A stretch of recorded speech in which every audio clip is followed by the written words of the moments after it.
Sinepju graudiņš, vārds katrai dienai. Kad esi paveicis visu, uzticies. Šodienas raksturvieta. Ētiķi ņēmis, Jēzus sacīja: viss piepildīts, un galvu nokāris, atdeva garu Dievam. Jāņa evaņģēlijs 19. nodaļa, 30. pants. Šodienas pārdomas.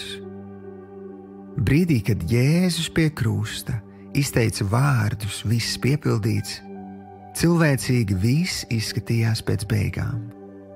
Bet Dievam šie vārdi nozīmēja ko citu. Tā bija Jēzus ticības apliecība, ka viņš ir paveicis savu daļu, un tagad viņš pilnībā uzticis Dievam Tēvam, ka viņš paveiks savējo. Un tā arī notika. Izrādījās, ka brīdis, kad šķita, tumsa ir triumfējusi, patiesībā bija brīdis, kad tika izcīnīta lielākā uzvara cilvēces vēsturē. Dievs dāvināja jaunu sākumu, jaunu cerību, jaunu laikmetu. Lai arī cik tumšās krāsās lietas krāsotos, apņemies darīt visu, kas tavos spēkos.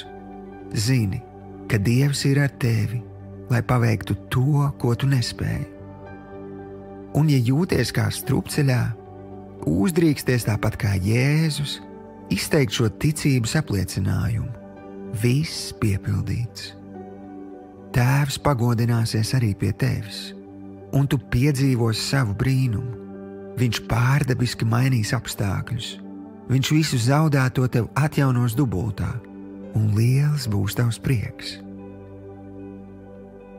Šodienas lūkšana. Tēvs, es zinu, ka tu esi uzticams.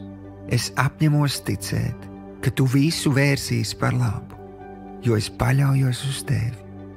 Patiesi, lai tavs prāts notiek kā debesīs, tā arī virs zemes, un lai nāk tava ķēniņa valsts mūsu vidū. Jēzus vārdā.